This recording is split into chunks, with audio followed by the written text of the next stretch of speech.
The whispers were the first thing he noticed, a rustling sound like dry leaves skittering across pavement, growing steadily closer. From his sanctuary within the cool, damp stone of the Pettigrew Mausoleum, 10-year-old Tommy Ezra Belmont watched through a crack in the heavy door. The iron gates of the cemetery swung open, and the people of Stillwater poured in, their faces a mixture of morbid curiosity and righteous anger. They were led by the sheriff, a man whose stern expression faltered the moment his eyes adjusted to the scene. He saw not a feral creature hiding in the shadows, but a child's meticulous home. A neatly swept floor, rainwater collected in glass jars, and outside, between two weathered tombstones, a small but thriving vegetable garden. The whispers died instantly, replaced by a sudden, profound silence. A silence so heavy it felt like a physical weight, pressing down on the guilty conscience of an entire town as they stared at the boy they had all chosen to forget. That silence was a turning point, a moment when collective shame became the catalyst for an unbelievable truth to surface. It's a story that speaks to the quiet resilience of a forgotten child and the hidden acts of kindness that can flourish in the harshest of circumstances.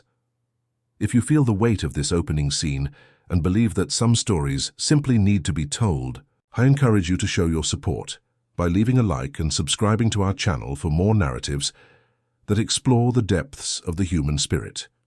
Hearing from you in the comments, knowing where you're listening from, connects us all in the shared experience of these powerful journeys. I promise you, the path that led Tommy to this moment, and where it took him afterward, is a story that will stay with you long after it ends. But to understand how a 10-year-old boy came to find refuge among the dead, and why the sight of his determined survival had the power to disgrace a community of adults, we must travel back in time. The story doesn't begin with the discovery at the cemetery gates. It begins with an act of profound cruelty 7 months earlier. We must go back to a bright Sunday morning in September of 1902, a day that started with church bells and ended with a boy standing utterly alone in a town square, disowned in front of everyone he had ever known. It was on that day that Tommy learned the devastating lesson that sometimes the most frightening ghosts are not the dead, but the living who pretend you no longer exist. The 2 months that followed his father's fatal heart attack were a slow, suffocating descent into silence. For 10-year-old Thomas Ezra Belmont, the family home in Stillwater ceased to be a place of comfort and became a cold, echoing shell of what it once was. The air, once thick with the comforting and complex scents of dried herbs, tinctures, and his father's pipe tobacco, was now thin and sterile, scrubbed clean of any lingering warmth. His stepmother, Prudence Harlow, moved through the house with a chilling efficiency, her presence a constant, low-grade hum of resentment. She was a woman who had married his father only 2 years prior, a widow from Tulsa whose grief, if it existed at all, was entirely eclipsed by a swift and methodical dismantling of his father's life. The pharmacy, the heart of their family, and the soul of his father's work was the first thing to be liquidated, its assets converted into neat stacks of currency that seemed to give Prudence a satisfaction Tommy could feel but not comprehend. He was no longer a son in a loving home. He was an inconvenient remnant, the last piece of a past she was determined to erase. He learned to walk on the balls of his feet, to make himself as small and quiet as a mouse hiding in the walls. His world shrank to the confines of his second-story bedroom, a room that overlooked the main street but felt 1,000,000 miles away from the life of the town. From his window, he would watch other children playing, their shouts and laughter like sounds from a foreign country. In the house, he was a ghost, a silent observer of his own displacement. Prudence rarely spoke to him directly, issuing clipped commands through a barely open door, for him to stay in his room, to not touch his father's remaining things, to be silent while she entertained the somber-faced men in dark suits, lawyers and bankers, who spoke in hushed, serious tones about ledgers and titles. He didn't understand the words, but he understood the feeling they created in the house, a sense of finality, as if a great stone door was slowly swinging shut on the life he had always known, locking him inside with a stranger.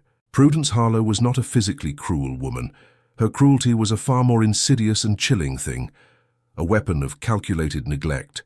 She was tall and thin, with hair pulled back so tightly it seemed to pull her face into a permanent mask of disapproval. Her voice was never raised in anger, but was instead perpetually level, a monotone that stripped every word of warmth or emotion. Tommy found it more frightening than any shout.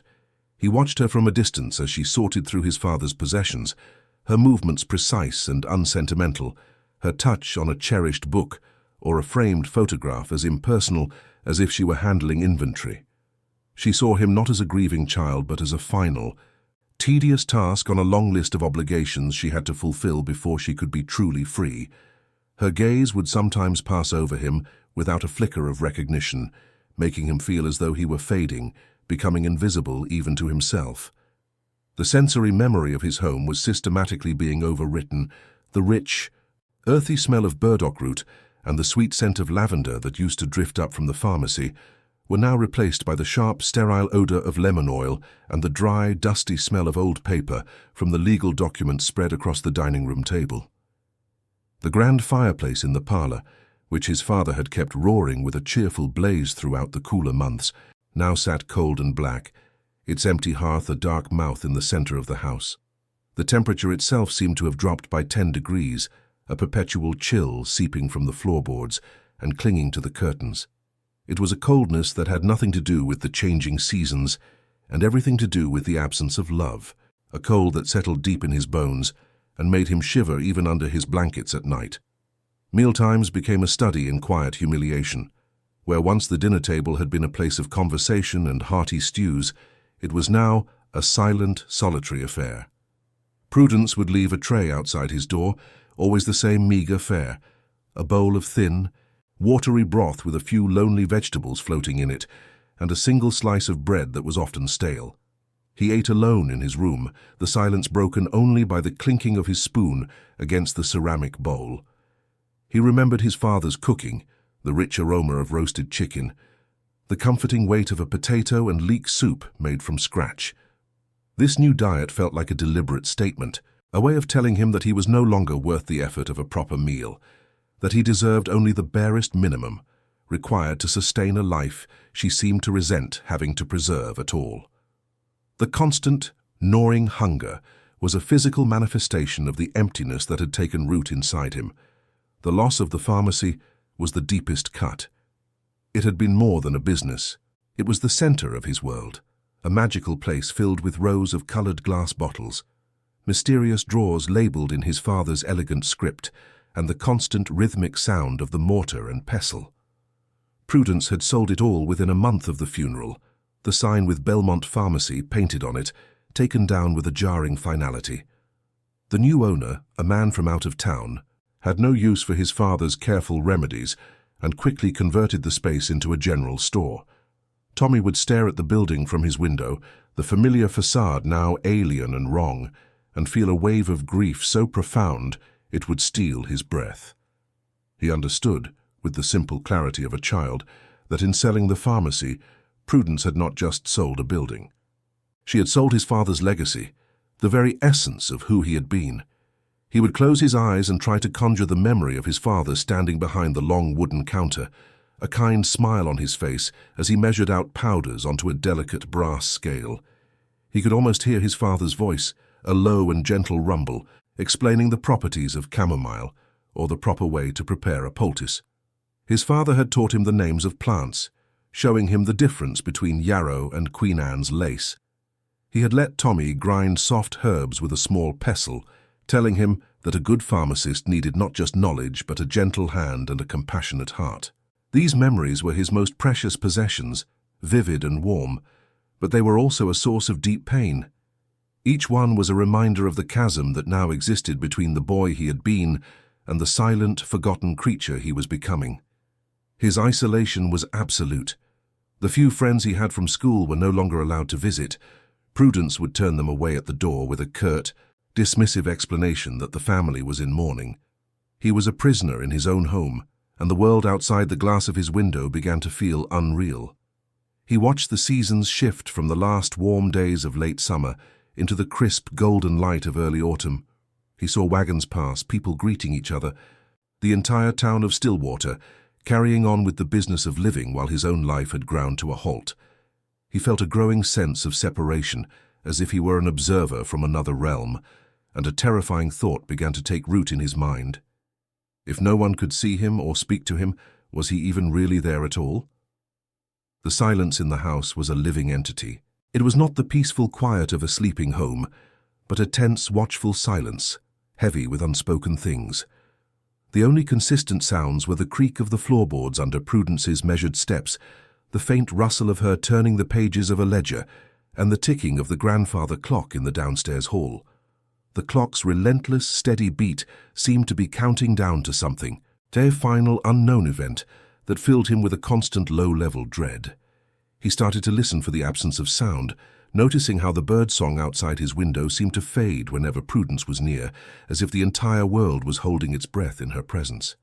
The silence was her domain, and in it he was completely and utterly powerless. In the bottom of his wardrobe, hidden beneath a loose floorboard his father had shown him once, Tommy kept his only remaining treasure, a small, intricately carved wooden bluebird. His father had whittled it for him on his 9th birthday, its tiny wings outstretched as if in mid-flight. He would take it out only at night when the house was completely still and run his thumb over the smooth, worn wood. It was the only object in his possession that felt like it still held his father's warmth. It was a tangible piece of the love he had lost, a secret act of defiance against Prudence's systematic erasure of his past. Holding the small bird in his palm, he would whisper to it, telling it about his day, about the hunger and the cold. It was a desperate, one-sided conversation, a child's attempt to keep a connection to his father alive in a house that was actively trying to forget him. He began to understand that his stepmother's feelings toward him were not simply indifference, but a deep and abiding resentment. He would sometimes catch her looking at him when she thought he wasn't paying attention, and her expression was one of pure irritation, the kind of look one might give a stubborn stain on a pristine carpet. He was the living, breathing embodiment of her late husband's other life, a life that had existed before her, and a life that now complicated her inheritance. He was not a stepson to be cared for. He was a loose end to be tied up. This realization was colder than any drafty room or meager meal. It was the terrifying understanding that his well-being, his very existence, was seen as nothing more than a problem to be solved. The slow dismantling of his world was methodical. He watched as movers came to pack his father's library, the books he had loved so dearly placed into wooden crates and hauled away. He saw his father's clothes, still faintly smelling of his pipe, folded and taken to be sold. Each item that left the house was a piece of his history, a piece of his identity, being stripped away. Prudence never explained where the things were going or why. She simply orchestrated their removal with the detached air of an auctioneer. He was being systematically unmade, his connections to his past severed one by one. He was no longer Thomas Ezra Belmont, the pharmacist's son. In Prudence's cold, calculating eyes, he was just the boy, a temporary occupant in a house that was no longer his. The nights grew longer and colder as September wore on.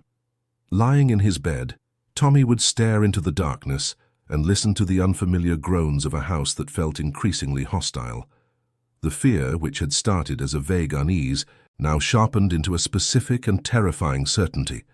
He didn't know what Prudence was planning, but he knew that her work in the house was nearly finished. The legal papers were being signed, the assets were being transferred, and his father's life had been almost entirely packed away and sold off. He was the last item on the list. He could feel it in the way she had begun to watch him. Her gaze no longer just irritated but speculative, as if she were finally deciding what to do with him. He was a problem she was about to solve, and he lay awake each night, waiting for the final act. On the morning of Saturday, September 13th, he saw his own small suitcase, the one his father had bought him for a trip to visit his cousins 2 years ago, sitting by the front door. It was a worn leather case with his initials, TEB-DA, embossed in faded gold on the top. Prudence had packed it herself. He had seen her earlier that day, going through his drawers, her movements brisk and final. She hadn't said a word to him about it, but the suitcase's silent presence in the entryway was a louder proclamation than any words could be. It was a symbol of departure, a clear and unmistakable sign that his time in this house, his home, was over. He looked at the suitcase, then up the stairs toward his room. and understood with a chilling, heart-stopping clarity that he was about to be disposed of, just like all of his father's other belongings. That Saturday was a day suspended in time, a long, silent corridor between a dreadful discovery and an unknown, terrifying destination. The small leather suitcase remained by the front door, an unmoving sentinel guarding the threshold between his past and his future. From the top of the stairs, Tommy watched it, the faded gold of his own initials seeming to belong to another boy entirely, a boy who took trips and had a father. The air in the house had changed overnight. It was no longer just cold and empty, but taut with a new and terrible energy. Prudence Harlow moved with a brisk, almost cheerful purposefulness, a low, tuneless hum escaping her lips as she polished the already gleaming banister. It was the sound of someone completing a final, satisfying task, and it sent a deeper chill through Tommy than the silence ever had. He understood that he was no longer just being neglected. He was being actively and meticulously prepared for removal, like the last piece of unwanted furniture in a house that had been sold. The methodical nature of his stepmother's actions was the most frightening part. Her previous neglect had been a passive kind of cruelty, a slow smothering under a blanket of indifference. This was different. This was active, focused, and final. She spent the morning packing a small crate with the last of his father's personal effects, a shaving kit, a worn leather-bound journal, a pair of reading glasses, and addressed it to a distant cousin in another state he had never met. Each item she handled was another thread to his past being snipped clean. She wasn't just clearing a house, she was performing an exorcism, methodically purging every last ghost of Ezra Belmont's life so that she could inhabit the space and the wealth completely. Tommy watched from the shadows of the upstairs landing, a silent witness to his own erasure, feeling his presence in the house thinning with every object that was packed away, his own story being boxed up and shipped out of existence. A desperate, primal need to understand drove him from his hiding place. The not knowing was a torment worse than any certainty. He crept down the stairs, his bare feet making no sound on the polished wood, his heart a frantic drum against his ribs. As he neared the bottom, he heard the low murmur of a voice from the parlor, a voice that was not Prudence's. Peeking around the corner, he saw her sitting opposite Reverend Miller, the town's spiritual guide, a man whose sermons spoke of charity and compassion. They were drinking tea from his mother's fine china cups, a grotesque parody of civilized conversation. A sliver of hope, foolish and fragile, flickered within him. Perhaps the Reverend was here to intervene, to speak for him, to remind Prudence of her moral duty. He pressed himself flat against the wall, straining to hear the words that would decide his fate.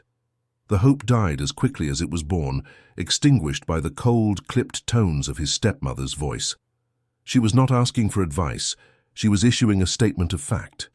He heard her lay out the legal realities of her situation with the dispassionate clarity of a lawyer reading a will. She spoke of bloodlines and obligations, or rather the lack thereof. The words "no legal responsibility" and "not my kin" were repeated like a chilling mantra. He heard her explain that she had been more than patient, that she had managed her late husband's affairs with precision, and that the boy was the final piece of business to be concluded. There was no emotion in her voice, no hint of sorrow or regret, only the unyielding logic of a financial transaction. She was closing an account, and he was the final, insignificant balance to be cleared from the ledger. Reverend Miller's response was a weak and hesitant counterpoint to Prudence's ironclad certainty. He mumbled about the community, about what people might say, about the appearance of impropriety. His concerns were not for the soul of a grieving child, but for the smooth surface of the town's self-perception. He was worried about a potential scandal, not a personal tragedy. Tommy listened, his small body trembling against the wall as he realized the horrifying truth. The man of God was not there to save him. He was there to negotiate the terms of his disposal, to ensure it was done in a way that would cause the least amount of disruption to the town's comfortable conscience. The institution he had been taught to trust, the moral authority of the church, was offering him no sanctuary, only a polite, concerned murmur as the door to his future was slammed shut and locked. Then came the words that solidified the abstract threat into a concrete, terrifying reality. Prudence, in her calm, level voice, outlined her solution, a plan of such calculated public cruelty that it stole the breath from Tommy's lungs. He heard her say that tomorrow, on Sunday, after the morning service, she would stop her carriage in the very centre of the town square. She would have him stand there beside his suitcase, and she would make a formal announcement to the dispersing congregation. She would declare that her duty was done, that he was no longer her concern, and that if any of the good, charitable people of Stillwater wished to take him in, they were welcome to him. It was not just abandonment, it was a spectacle, a public auction of a human being, designed to publicly absolve her of all responsibility while simultaneously shaming the town into solving the problem she had created. He didn't hear the rest of the conversation. He recoiled from the wall as if it were red hot, a silent scream trapped in his throat. He scrambled back up the stairs, his mind a maelstrom of shock and terror. He threw himself onto his bed, burying his face in his pillow, but the words echoed in his head, sharp and clear. Town Square. After the service. A public declaration. It was a nightmare from which he could not wake. The world he had known, already fractured and fragile, had just shattered into a million pieces. The fear was no longer a vague and shadowy dread. It had a time and a place. It would happen tomorrow, in front of everyone. He would be made a spectacle, a beggar, a thing to be pitied or ignored. The humiliation of it was a physical blow, knocking the air from his body and leaving him gasping in the silent, cold room. The rest of the day passed in a state of suspended animation. The sun arced across the sky, its light slanting through his window, but he felt no warmth. The world outside, the familiar sounds of wagons and distant voices, seemed to be happening in another dimension. He saw Mrs. Gable from next door sweeping her porch, and Mr. Henderson walking his dog, and he saw them not as neighbors, but as the audience. They would be there tomorrow. They would all be there, their faces a wall of curiosity and judgment. He imagined standing alone in the square, the dust swirling around his feet, his suitcase a pathetic monument to his discarded life. He imagined their eyes on him, some filled with pity, others with annoyance, but none with love or recognition. He was about to become an object, a town problem, and the thought was so profoundly isolating it felt like he was already a ghost. Later that evening, a tray of food appeared outside his door. He ignored it. The gnawing hunger in his stomach was nothing compared to the vast, hollow emptiness that had opened up inside him. He knew now that his stepmother's cruelty was not born of grief or stress, but from a place of profound and chilling coldness. She did not hate him. To her, he simply did not register as a person worthy of consideration. He was an obstacle, and she had devised the most efficient way to remove him from her path, while making it seem like an act of desperate, last-resort community appeal. It was a move of brilliant, sociopathic strategy, and he was the pawn to be sacrificed in her game. The utter powerlessness of his situation settled upon him, a weight heavier than any stone. As darkness enveloped the house, he retrieved the small wooden bluebird from its hiding place beneath the floorboard. He clutched it in his hand so tightly, his knuckles turned white. The smooth wood a small, solid anchor in a world that was dissolving around him. He thought of his father's hands carving this bird, of the love and care that had gone into its creation. It was a relic from a different universe, a universe where he was wanted, where he was safe, where he was loved. He pressed the bird to his cheek, its unblinking wooden eye a silent witness to his despair. The tears he had held back for so long finally came, hot and silent, soaking into his pillow. He wasn't crying for the loss of his home or his belongings. He was crying for the loss of the belief that someone, somewhere, would protect him. When the first grey light of Sunday, September 14th, crept into his room, the tears were gone. In their place was a strange and unsettling calm, the kind of quiet that follows a devastating storm. The terror had burned through him, leaving behind not ashes but a small, hard core of resolve. He knew what was coming. He could not stop it, he could not change it, and there was no one to appeal to. His only choice was in how he would face it. Slowly, deliberately, he rose from his bed and dressed himself in the Sunday suit his father had bought for him the previous Easter. He combed his hair, washed his face, and looked at the pale, solemn boy in the mirror. He was no longer a child waiting to be rescued. He was a survivor, preparing to walk into the arena.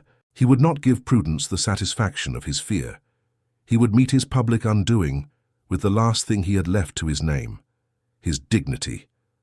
The raw, unadulterated terror that had seized him in the hallway after overhearing Prudence's plan began to curdle into something else entirely.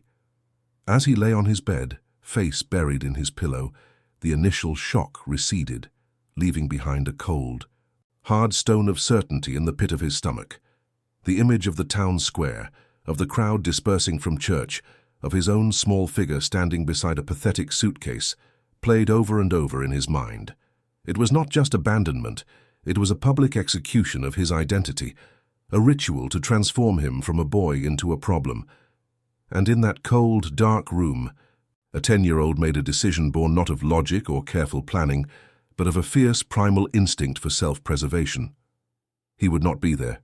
He would not stand on that stage and allow his stepmother or the town to watch him be undone. He could not stop the sun from rising on Sunday, but he could make sure he wasn't there to see it. This newfound resolve transformed the very atmosphere of his room. It was no longer a cage where he waited for his fate, but a staging ground for his escape.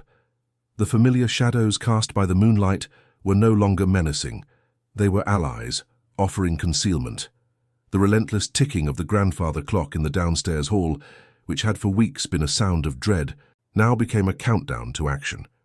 Each tick was a second of his old life slipping away, a second closer to the moment of public shame. The sound spurred him on, a frantic metronome urging him to move, to act, to reclaim the tiny sliver of control he had left. He understood with a clarity that belied his years that waiting for morning was not an option. His departure had to be as silent and unseen as his existence in that house had been for the past 2 months. The night was his only ally. He began to prepare, his movements small and deliberate in the darkness. He knew instantly that the suitcase by the front door was a prop in Prudence's play. To take it would be to accept his role as the abandoned child. He would leave it behind, a final, silent act of defiance. His resources were pitifully scarce. He crept to the corner where his last meal tray sat untouched and took the single slice of stale bread, wrapping it carefully in a handkerchief. From his drawer, he pulled a second pair of woolen socks, knowing the nights were growing colder. And from its sacred hiding place beneath the floorboard, he retrieved the carved wooden bluebird. He clutched it in his palm, its smooth, familiar shape a small, solid piece of his father's love in a world that had gone entirely mad. He bundled these meager items, bread, socks, and bird, into the handkerchief, a tiny satchel holding the entirety of his worldly possessions. The fear was still there, a living thing coiling in his gut. The thought of stepping out into the vast unknown darkness of the world alone was terrifying. He imagined the strange noises of the night, the emptiness of the roads, the sheer scale of his own solitude. But then, the image of the town square would flash in his mind again, brighter and more terrible than any imagined monster in the dark. He saw the faces of his father's old customers, of Reverend Miller, of the children he used to play with, all looking past him, through him, their pity a weapon more cruel than any blow. The hot shame of that vision was a fire that burned away the cold fear of the unknown. He would rather face the real dangers of the night than the certain death of his spirit in the daylight. He knew his stepmother's routine by heart. It was a clockwork of cold precision. At 10 o'clock she would walk the downstairs hall, checking the lock on the front door with a sharp metallic scrape. Then her measured footsteps would ascend the stairs, pause outside his room for a moment as if to confirm his silent presence, and then continue to her own bedroom at the far end of the hall. He listened, holding his breath. As the sequence unfolded exactly as he knew it would, the bolt on the front door slid home. The floorboards creaked under her weight. A brief, heavy silence outside his door, and then the soft click of her own door shutting. The house descended into its deepest quiet, a silence that was no longer his prison, but his opportunity. The time was now. He stood in the center of his room for a final, silent moment, the small bundle clutched in his hand. This room had been his entire world, a sanctuary that had become a cell. He allowed himself one last look, memorizing the way the moonlight fell across the floor, the shape of the wardrobe where he had hidden his only treasure. It was a goodbye to the last remnant of his childhood. He walked to the window and pressed his palm against the cool glass, looking down at the sleeping, silent street. He was leaving not just a house, but the entire concept of home. He whispered a single, soundless word into the darkness, "Father," and felt the solid weight of the wooden bird in his hand, a final fortifying connection to the man who would have never let this happen. Slipping out of his room was the most terrifying journey of his life. He moved on the balls of his feet, his senses screamingly alert to every potential noise. The old house, which had been silent moments before, now seemed to be a symphony of groans and creaks. Each step was a gamble. As he passed Prudence's door, he froze, imagining he heard a rustle from within. He stood perfectly still for what felt like an eternity, his heart hammering against his ribs so loudly he was certain she must hear it. But there was only silence. He continued his descent, his hand barely grazing the banister, his eyes fixed on the faint outline of the back door at the end of the downstairs hall. This was the door to the garden, a simple latch lock she rarely bothered with, and it was his only chance. His fingers, slick with nervous sweat, fumbled with the cold metal of the latch. For one heart-stopping moment, it refused to budge, and a wave of panic washed over him. He took a deep, shuddering breath, steadied his hand, and tried again. This time the latch gave way with a soft metallic click that sounded as loud as a gunshot in the stillness. He pulled the door open just enough to slip through, and the night air rushed in to meet him. It was cold and smelled of damp earth, of fallen leaves, and of a freedom so profound it was dizzying. He eased the door shut behind him, careful not to let it make a sound, and stepped out into the shadows of the backyard. He did not look back at the dark silhouette of the house. He had made his choice. The point of no return had been crossed, and he was now a ghost, disappearing into the night before the town could even gather to watch him vanish. The first breath of night air was a shock to his system, a physical blow that was both terrifying and exhilarating. After months spent in the stale, recycled atmosphere of a house holding its breath, the cold, damp air of the September night felt alive. It carried the scent of wet earth, of decaying leaves, and a faint, distant smell of wood smoke from a dying hearth somewhere on the edge of town. It was the smell of the world, and it was overwhelming. He stood for a moment in the deep shadow of the house, a small, solitary figure dwarfed by the familiar shapes of the garden shed and the old oak tree, now transformed into monstrous silhouettes by the darkness. The silence here was different from the oppressive quiet inside. It was a living silence, filled with the hum of insects and the whisper of the wind through the branches, and it seemed to amplify the frantic, desperate beating of his own heart. He was a ghost who had finally stepped out of his haunting grounds and into a world that no longer knew his name. His first steps were tentative, a test of this new reality. He moved across the small patch of lawn, his feet sinking slightly into the dew-laden grass, his senses on high alert. Every rustle of a leaf, every snap of a twig underfoot sounded like a betrayal, a signal flare sent up into the night. He froze when his worn shoe dislodged a small, loose stone near the path, sending it skittering a few inches with a dry, scraping sound that seemed to echo in the stillness. He flattened himself against the cold, rough bark of the oak tree, his gaze fixed on the dark windows of the house, certain a light would flash on, that Prudence's sharp silhouette would appear. But the house remained dark and inert, a stone-cold monument to the life that had been stolen from him. After a long, agonizing minute, where he did nothing but breathe, he pushed away from the tree and continued his silent, painstaking journey toward the back fence, his every muscle coiled with a tension that was almost unbearable. The wooden fence that marked the boundary of the property was his first true physical obstacle. It wasn't tall, perhaps only reaching his chest, but in his exhausted and terrified state, it looked like a fortress wall. He ran his hands along the rough, weathered planks, feeling for a secure handhold, the rough texture of the wood scraping against his palms. There was no clean or quiet way to do this. He had to hoist himself up, his Sunday suit catching on a splinter, the fabric making a soft, tearing sound that made him wince. For a moment, he dangled precariously, his feet scrambling for purchase on the vertical boards, his breath coming in ragged, panicked gasps. The effort sent a sharp pain through his tired arms, But the thought of being caught, of being dragged back to face the morning's humiliation, gave him a final surge of desperate strength. He pulled himself over the top, tumbling ungracefully into the weeds on the other side, landing with a soft thud in the darkness of the alleyway. He was now in the hidden arteries of the town, the narrow, unlit passages that ran behind the respectable storefronts and houses of Stillwater. A choice presented itself immediately. He could try to navigate these dark, twisting alleys, or he could risk the relative openness of the side streets. The main street was the most direct route out of town, but it was also the most exposed, with the occasional gas lamp casting pools of weak yellow light where he could easily be seen. The alleys offered concealment, but were a disorienting maze of trash bins, stacked crates, and sudden dead ends. He chose the darkness. It felt safer, a continuation of the shadows he had just escaped. He pressed forward, his hand trailing along the cold, damp brick of a building wall, the air thick with the smell of refuse and stagnant water, a world away from the sterile, lemon-scented prison he had left behind. This was the town's underbelly, and for now it was his sanctuary.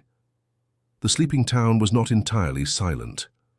A dog began to bark from a nearby yard, a series of sharp, frantic yaps that cut through the night and sent a spike of pure adrenaline through his veins. He instantly dropped into a crouch, pressing himself into the deep shadow of a recessed doorway, his heart hammering against his ribs. The barking was relentless, a sound that felt like an accusation, an alarm being raised specifically for him. He imagined windows opening, heads peering out, a search beginning. He was paralyzed by the sound, his carefully constructed resolve threatening to shatter. He squeezed his eyes shut, and his hand instinctively tightened around the wooden bluebird in his pocket, its smooth, solid form a tiny anchor in the storm of his fear. The bird was a piece of his father, a fragment of courage, and he clung to it as he waited for the danger to pass, praying the dog would tire of its unseen target. Just as the dog's barking began to subside, replaced by a low, intermittent growl, another threat emerged. A light flickered on in a second-story window directly across the narrow alley from his hiding spot. He held his breath, his body rigid, as he watched a silhouette move behind the thin curtain, the unmistakable shape of a man getting up for a drink of water or to look out at the night. Tommy was certain he had been seen, that the figure was staring directly at the small shadow huddled in the doorway below. He felt a wave of cold dread wash over him, a certainty that the escape was over. He made himself impossibly still, trying to melt into the brick and wood, wishing he could become invisible.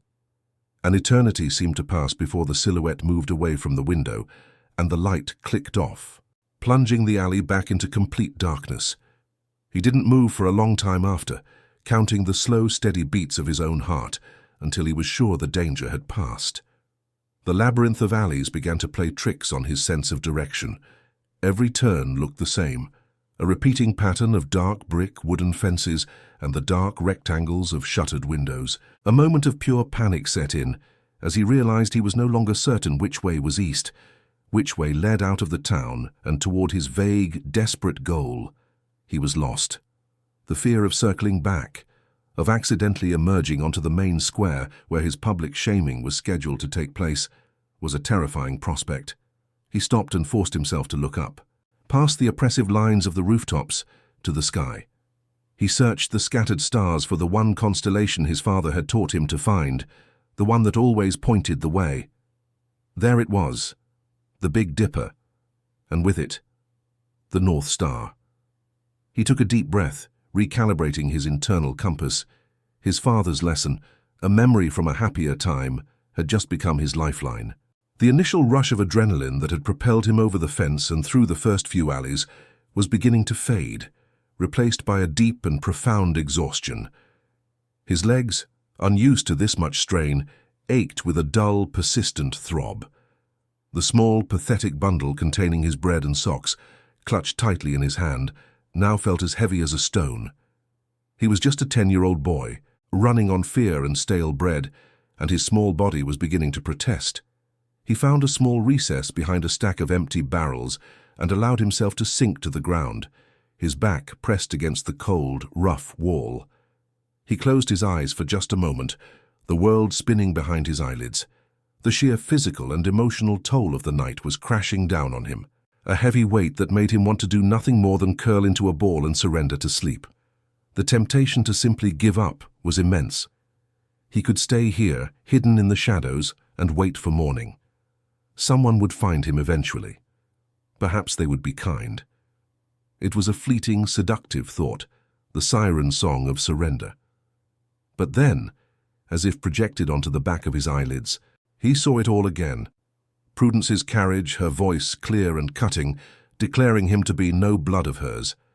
He saw the faces of the townspeople, their averted eyes, their deliberate, hurried steps as they walked past the boy and his suitcase.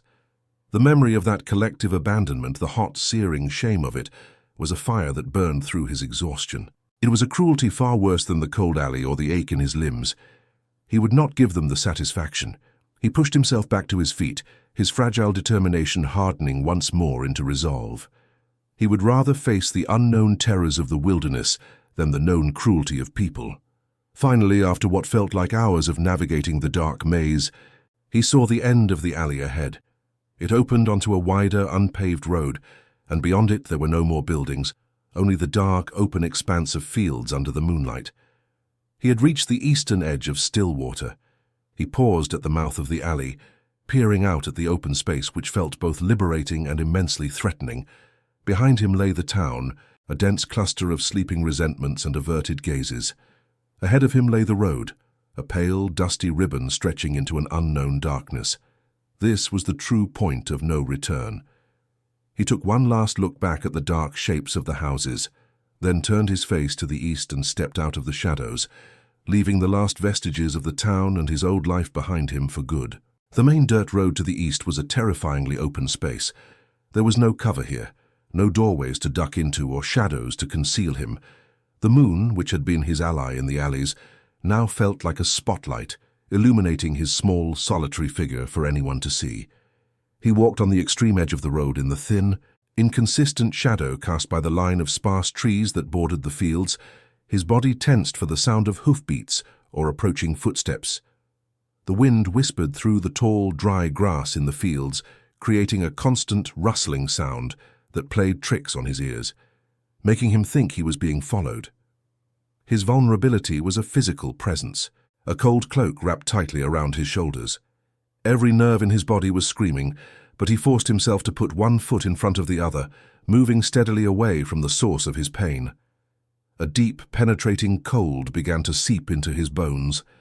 The thin wool of his Sunday suit, meant for a brief walk to church and back, was no defense against the sustained chill of the night air.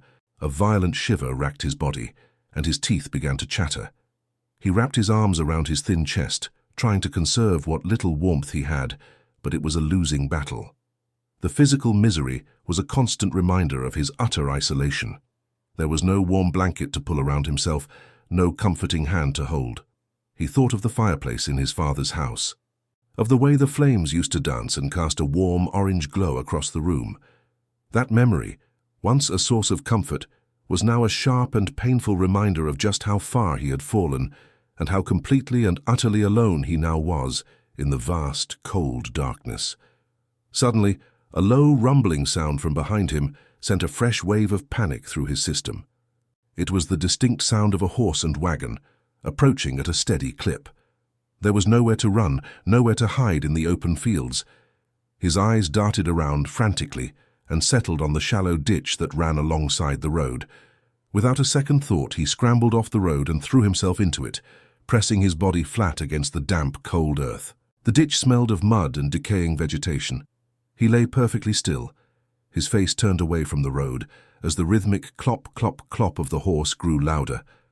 The wagon rumbled past, its wheels just a few feet from his head, the light from its swinging lantern casting fleeting, dancing shadows over him. He could hear the low murmur of the driver humming to himself, completely oblivious to the terrified boy hidden in the darkness below. He waited until the sound of the wagon had faded completely into the distance before he dared to climb out of the ditch. He was muddy and colder than before, but he was safe.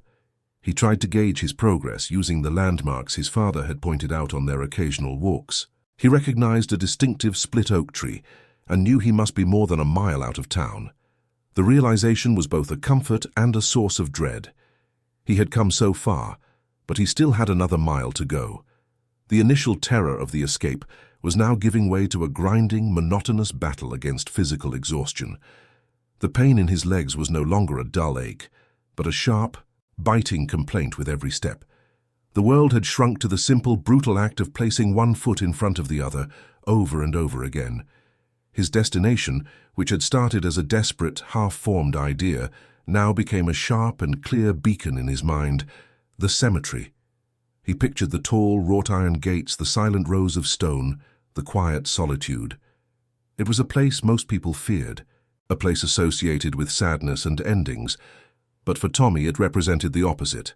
It was a place of safety, a sanctuary from the living who had judged him and cast him out. The dead would not stare. The dead would not whisper. The dead would not turn their backs on him. The promise of that profound and peaceful silence, a silence not of neglect but of genuine stillness, pulled him forward. He found a new reserve of energy, his pace quickening slightly as he focused on the image of the gates, his grim and unlikely haven. The final stretch of the journey was a blur of instinct and sheer willpower. He was no longer thinking, only moving.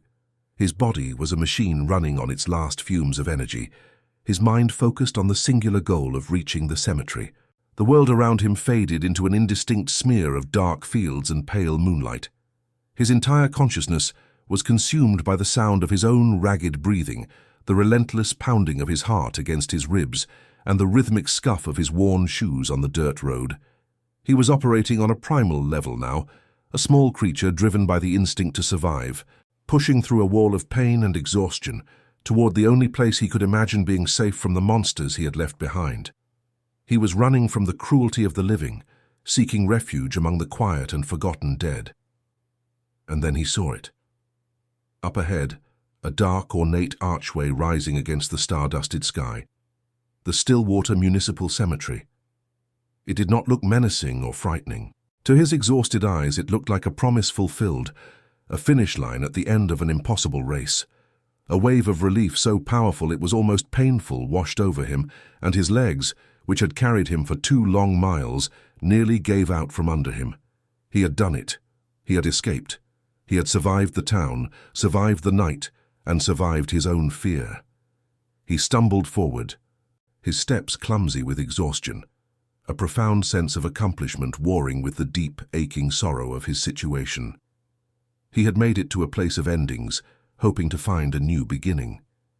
He pushed on the heavy iron gate, and it swung inward with a low, mournful groan, the sound echoing in the profound stillness of the grounds. He slipped inside, pulling the gate closed behind him, though he did not latch it.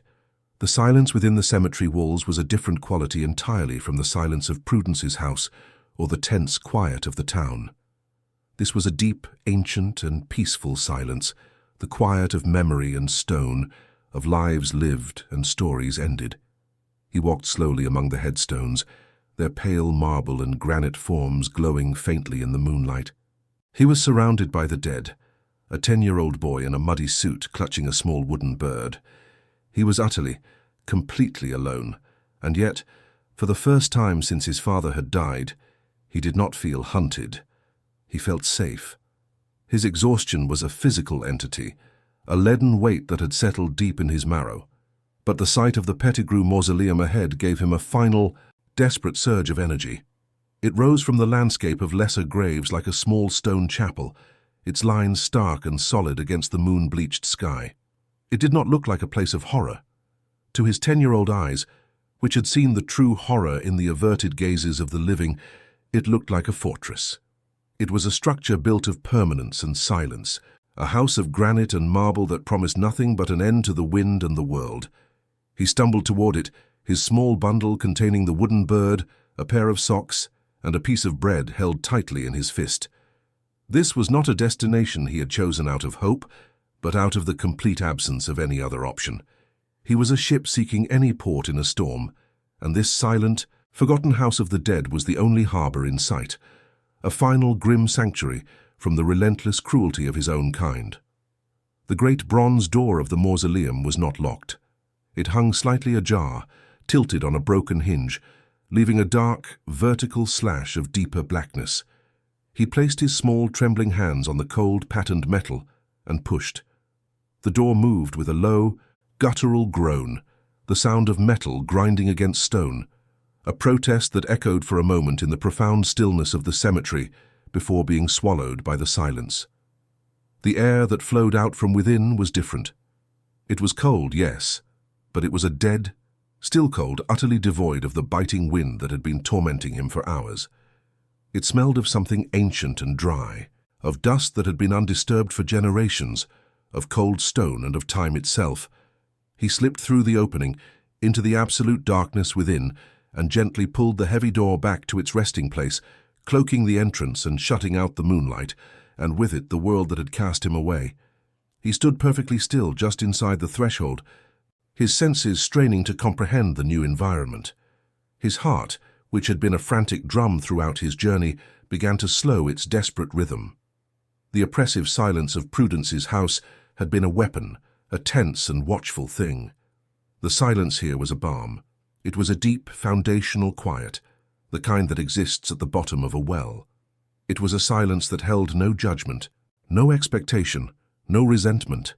It was simply the absence of sound, and in that absence he could finally hear his own ragged breathing, the rush of blood in his ears.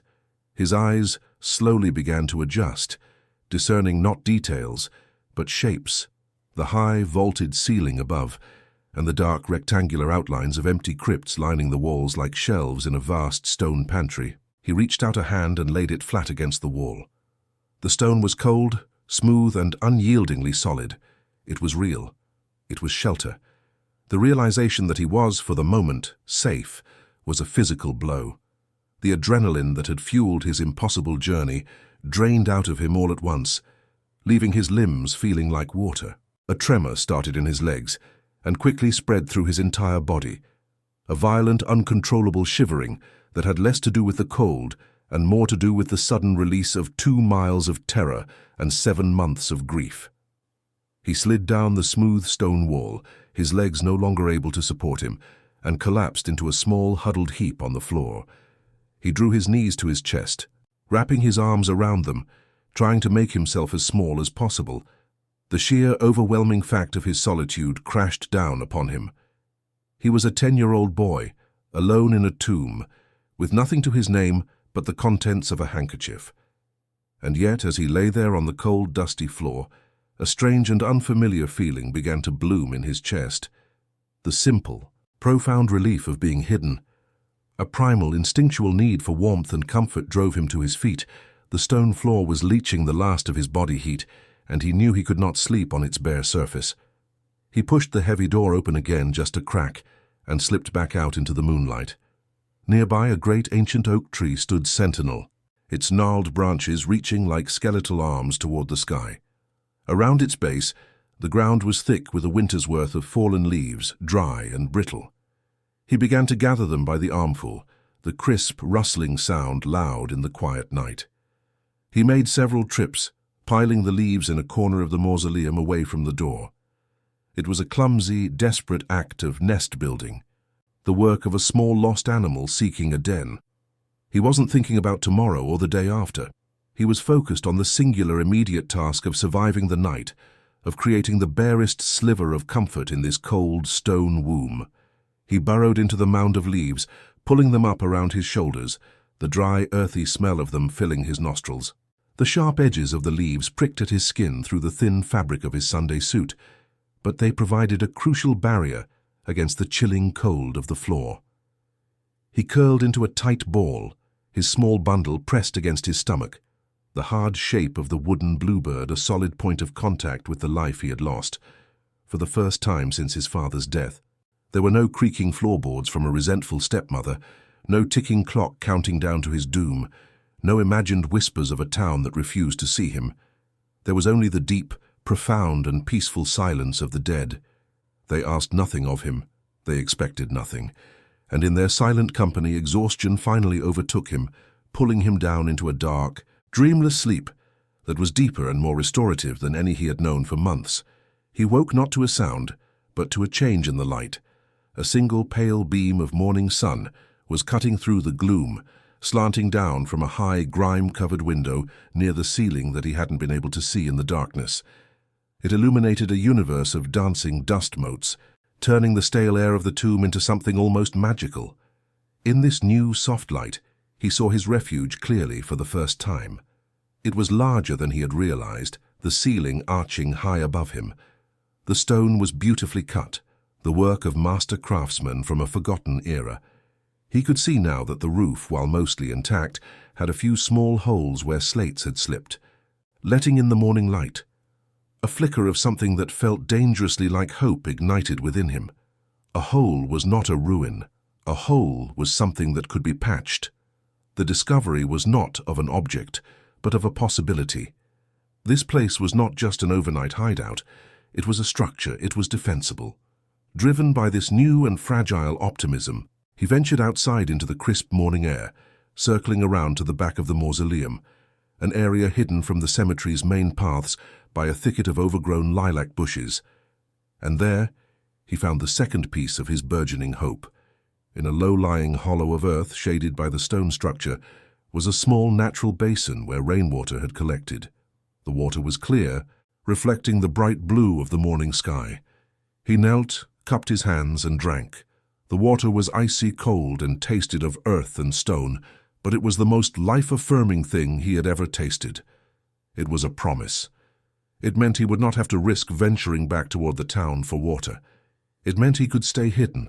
Life required water, and here it was, a gift from the sky, collected and waiting for him right at his doorstep. His eyes scanned the small secluded area behind the tomb. The patch of ground next to the pool of water was clear of weeds and received the full force of the morning sun. He knelt again, pushing aside the damp leaves, and ran his fingers through the soil. It was dark and rich, loamy and cool to the touch. A memory surfaced, sharp and clear. His father, in their small backyard garden, showing him how to test the soil, explaining that good earth was the foundation of everything. His father had taught him about seeds, about patience, about the miracle of coaxing life from the dirt. In that moment, looking at that small sun-drenched patch of earth, a new and radical idea took root in his mind. He would not just hide here. He would not just survive. He would grow things. He would create life in this place of death. This was the discovery that would connect directly to the town's eventual, shameful arrival, the birth of a garden. This was the pivotal moment, the instant a frightened refugee began to transform into a determined homesteader. The mausoleum was no longer just a shelter from the cruelty of people. It was now a foundation for a new and solitary existence. He was no longer running from Stillwater. He was building a world apart from it. The fear that had propelled him through the night began to recede, replaced by a new and powerful emotion: purpose. His mind, which for months had been a chaotic storm of grief and terror, now began to clear, focusing with a laser-like intensity on the practical problems of survival: how to patch the roof, how to store water, how to acquire seeds, how to create a life from nothing. He was no longer a victim waiting for his fate. He was an architect, and this forgotten tomb was his blueprint. He returned to the mausoleum's interior, but he saw it with entirely different eyes. It was no longer a dark, empty crypt. It was a home waiting to be made. The rows of empty burial niches were not reminders of death. They were perfect ready-made shelves for storing food and supplies. The thick stone walls, which had seemed so cold and forbidding, were now a promise of insulation against the coming winter's cold and the future summer's heat. The high, vaulted ceiling gave the space a sense of dignity, of importance. This was not a hovel, it was a hall. He paced the stone floor, his small mind racing, planning, organizing. He would sweep it clean. He would find a way to make a small, smokeless fire. He would devise a way to cover the high window to conserve heat. The sheer number of tasks was daunting, but for the first time in a very long time, he felt not overwhelmed, but energized.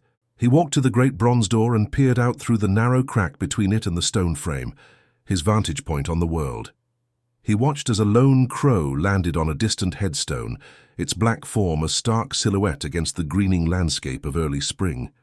He saw the cemetery not as a place of endings, but as a quiet, protective kingdom. its stone walls a border against the world that had hurt him. He understood in that moment that his survival depended on embracing the nature of this place. To stay safe, he had to become a ghost, as silent and unnoticed as the permanent residents who slept beneath the soil. The town had forgotten him, and his greatest power was to lean into that erasure, to become so completely a part of this forgotten landscape that no one would ever think to look for him here. This decision, this quiet vow made in the doorway of a tomb, was the true beginning of the life the town of Stillwater would one day discover, to their everlasting shame. The town hall, repurposed for the inquiry, was thick with the suffocating air of collective guilt. Thomas sat on a hard wooden bench between Sheriff Brody and his wife, a small still point in a storm of whispered apologies and averted eyes. He felt strangely distant from the proceedings, as if watching a play about a boy who looked remarkably like him. The faces in the room were the same ones from the town square 7 months ago, but their expressions had been twisted from indifference into a pained, performative remorse. They spoke of oversight and community failure, their words hollow and self-serving. He listened, but he did not feel a part of their story. His story had been written in silence and stone, in a language of survival they could never comprehend. He was no longer their forgotten boy. He was their living conscience, and the weight of their gaze was a burden he had not asked to carry. The inquiry felt like another spectacle, a public ritual designed not for his healing, but for their absolution. Then a name was called that did not fit the narrative of abandonment: Mrs. Opal Nightingale. He watched as a small elderly black woman, her back straight with a quiet, unshakable dignity, made her way to the front of the room. He recognized her instantly. She was a silent figure he had often seen from his hiding place, a woman who came to the cemetery every week, tending to a small cluster of graves in the far corner, with a gentle and methodical care. He had always thought of her as part of the landscape, another quiet resident of his stone kingdom. He had never spoken to her. She had never seemed to notice him. Her presence at this inquiry was a mystery, a loose thread in the tightly woven story of his complete and total isolation, and he leaned forward, a flicker of genuine curiosity cutting through his detachment for the first time that day. Mrs. Nightingale did not look at the mayor or the panel of somber-faced men. She looked directly at Tommy, and her eyes held not pity but a deep and knowing calm. She began to speak, her voice low and steady, yet it carried to every corner of the silent room. She told them she had first seen him in early October, a small shadow moving among the tombstones, his Sunday suit thin and ragged. She had seen the desperation in his movements and the fierce, hunted look in his eyes. She knew the town had cast him out, had seen it happen with her own eyes, and she knew that offering help publicly would only drive him deeper into hiding, making him a target of the town's fickle charity. So, she had made a choice. She decided not to save him in a way that would satisfy the town's conscience, but to protect him in a way that would preserve his own. She described her actions with a simple, factual clarity that carried more weight than any emotional plea. Twice a week, under the cover of early morning darkness, she would leave a small bundle for him at the base of a large oak tree near the mausoleum. There was always bread, sometimes a piece of cheese or smoked meat wrapped in wax paper, and in the colder months, a jar of warm soup. She told them how she had left 2 thick wool blankets folded inside a waterproof oilskin bag when the first snow fell. She had found discarded jars and left them for him, hoping he would understand they were for collecting water. She had watched from a distance as he built his small garden, and she had left a small pouch of vegetable seeds, beans, squash, and carrots, where she knew he would find them. She respected his silence, his need to be a ghost. Her help was as quiet and unseen as his pain. A profound, shattering realization washed over Tommy. He had not been alone. The food that had mysteriously appeared, the blankets that had saved him from the worst of the winter's bite, the seeds that had become his life's purpose. He had believed them to be lucky finds, small miracles of a world that had otherwise discarded him. He had thought he was a solitary survivor, a boy fighting against an indifferent universe. But he had been wrong. All this time, through the coldest nights and the hungriest days, a silent guardian had been watching over him. A stranger had seen his humanity when an entire town had chosen to see a problem. This quiet, dignified woman had offered him the one thing no one else had, a kindness that asked for nothing in return, not even for him to know its source. He was not a miracle of survival. He was the recipient of a secret and profound act of love. The weight of this new knowledge was immense. It did not erase the pain of the town's abandonment, but it fundamentally altered the landscape of his memory. He had endured, but he had not endured alone. He looked at Mrs. Nightingale, and for the first time he truly saw her. He saw the strength in her quiet defiance, the courage it must have taken to act when everyone else had looked away. Her testimony was not an accusation against the town. It was a simple statement of what she had done. And its simplicity was the most powerful indictment of all. A wave of shame so palpable it felt like heat rolled through the room as every citizen of Stillwater was forced to confront the fact that the town's moral compass had been held not by its mayor or its pastor, but by an 80-year-old widow they had overlooked for decades. When Mrs. Nightingale finished, Sheriff Brody stood up, his face grim. The atmosphere in the room shifted again from the warm glow of a hidden kindness to a cold, clinical dread. The sheriff began to speak, his voice flat and official. He explained that Mrs. Nightingale's quiet testimony, combined with the disturbing sight of Tommy's survival, had prompted him to look more closely into the events of the past year. He spoke of Prudence Harlow, of her swift liquidation of the Belmont estate, of her complete lack of inquiry into the boy's whereabouts after she had abandoned him. He described it as a tidying up of loose ends that felt too neat, too final. He had started to question the official story, the narrative of a grieving widow overwhelmed by circumstance. He had started to wonder about the nature of Ezra Belmont's sudden and convenient death. The sheriff detailed his investigation, each word landing like a hammer blow. He spoke of his petition to the county judge of the order he had obtained.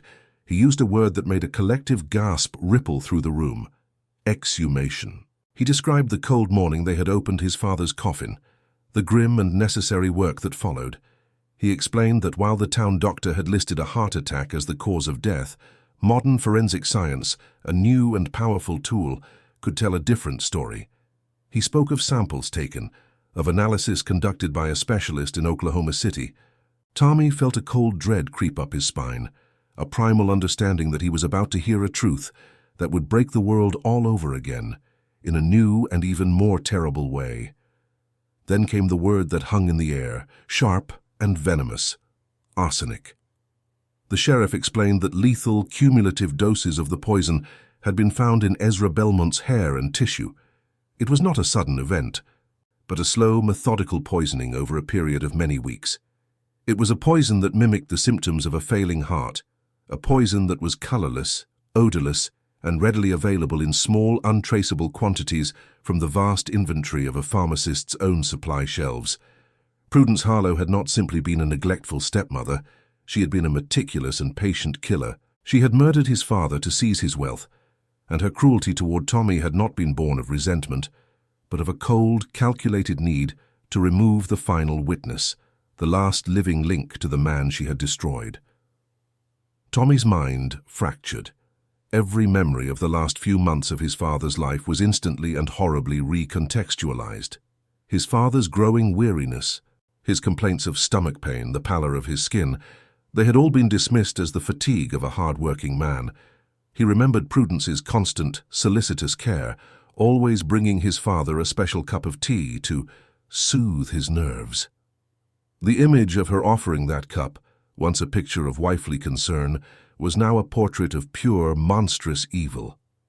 The grief he had carried for his father was suddenly eclipsed by a new and searing agony, the knowledge that his father had not just died. He had been stolen from him, inch by inch, day by day, by the very woman who now controlled his legacy. He had been murdered in his own home, and his son had been sleeping in the room down the hall. The two revelations of the day crashed together in his mind with the force of a physical collision. He had been secretly protected by the profound goodness of a stranger, while being the target of the most profound evil imaginable. He was not the boy the town forgot. He was the boy who had survived a murderer. Prudence's public abandonment of him in the town square was not the act of a cold-hearted woman. It was the final brilliant move of a killer tying up a loose end.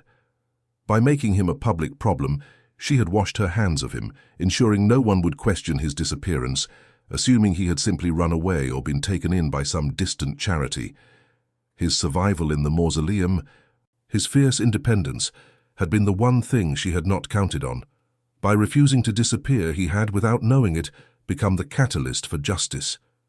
He looked across the room, his eyes finding Prudence Harlow where she sat, flanked by 2 deputies. For the first time he saw not a cold and distant figure, but a predator. Their eyes met, and in her gaze he saw no remorse. No flicker of humanity, only the flat, cold fury of being caught. In that moment, the fear he had lived with for so long finally broke. It was replaced by a clarity so sharp it was painful. He understood everything. He understood the cold house, the meager meals, the systematic erasure of his father's life. It had all been part of the same monstrous act. He was the son of a murdered man, and he had survived. The foundation of his world had been built on a lie, and it had taken the quiet courage of one old woman and the grim determination of a sheriff to finally bring the truth into the light. The tears that came were not the hot, desperate tears of a frightened child. They were silent, heavy tears of a grief too deep for sound. He cried for the father who had been stolen from him, for the gentle man who had taught him about herbs and stars, murdered by a cup of tea. He cried for the months of terror and isolation he had endured, a pawn in a killer's game. And he cried with a new and overwhelming sense of gratitude for the woman who had left blankets and bread in the dark, the silent guardian who had kept a flicker of hope alive when all other lights had gone out. He was not an orphan abandoned by the world. He was the son of Ezra Belmont, and he had been protected by Opal Nightingale. He was a survivor, and his story was not over. He felt a gentle hand on his shoulder and looked up to see Mrs. Brodie, the sheriff's wife, her eyes full of a compassion that was finally achingly real. The room was a blur of motion, of deputies moving toward Prudence, of a gavel banging, of a shocked and shamed silence falling over the citizens of Stillwater. But for Tommy, the world had become very small and very clear. He was no longer a ghost. He was no longer a problem. He was Thomas Ezra Belmont, and he finally knew the truth. The long, cold winter was over, and in the ruins of his past he could feel the first, tentative warmth of a new and unknown season beginning to dawn. The arrest of Prudence Harlow was a swift and decisive act that severed the final thread to his old life. Her trial was a formality, the evidence irrefutable. The town of Stillwater watched, their remorse now mixed with a horrified fascination, as the story of her cold, calculated crime was laid bare. Her execution was a grim postscript to a chapter of his life that Tommy was determined to close forever. In the aftermath, the full weight of the Belmont estate, the wealth his father had built, and that Prudence had murdered for, was legally restored to him, its rightful heir. Suddenly, the boy who had owned nothing but a wooden bird was one of the wealthiest individuals in the county, a fact that felt both unreal and profoundly irrelevant to him. Dozens of offers came flooding in, a deluge of guilt-driven charity from the very families who had walked past him in the town square. They offered him homes, rooms in their houses, a place at their tables. They saw a wealthy orphan, a project for their redemption. But Tommy saw only their averted eyes from that terrible Sunday. He refused them all, politely but firmly, with a quiet resolve that unnerved them. There was only one person whose kindness had been offered without an audience, without the expectation of praise or reward. He asked Sheriff Brodie to take him to Mrs. Opal Nightingale's small, neat house on the edge of town, and when she opened the door, he asked if he could stay. He chose not a mansion of guilt, but a home built on quiet dignity and genuine love. He spent the next 8 years in that house, a place filled with the smell of baking bread and the low, gentle hum of Mrs. Nightingale's hymns. It was a home where silence was comfortable, where a boy could heal without having to explain his scars. He learned the stories of her family, buried in the corner of the cemetery she so faithfully tended. He learned about a resilience forged in a world that had offered her far less kindness than she had shown him. When he turned 18, a man in the eyes of the law, he took the first step in honoring the 2 legacies that now defined him. He used a portion of his inheritance to purchase the entire Stillwater Municipal Cemetery and the 50 acres of land that surrounded it, ensuring that the ground that had saved him would forever be a place of peace. Beside the mausoleum, his silent stone fortress, he built a modest, comfortable home. He did not tear the old structure down, he maintained it, a monument not to his abandonment, but to his survival and to the secret kindness that had flourished there. He went to pharmacy school just as his father had always hoped he would, and returned to Stillwater. He bought the old building on Main Street, where his father's shop had once stood, and opened the new Belmont Pharmacy. A brass plaque by the door made his mission clear. It was the first establishment in town where every customer, black, indigenous, and white, would be served with equal respect and dignity, a tribute to the woman who had taught him the true meaning of charity. He married Mrs. Nightingale's granddaughter, Sarah, a woman with her grandmother's quiet strength and compassionate eyes. They raised their children on that land, on the very ground where he had once huddled in fear. He taught them the names of the stars, just as his father had taught him. He showed them how to tend a garden, explaining that good earth was the foundation of everything. The whispers of the cemetery ghost had long faded, replaced by the laughter of a new generation. He had taken a place of death and isolation and transformed it into a foundation of life and community, proving that the deepest roots can grow in the most broken ground, nurtured by a love that is quiet, patient, and powerful enough to outlast any winter.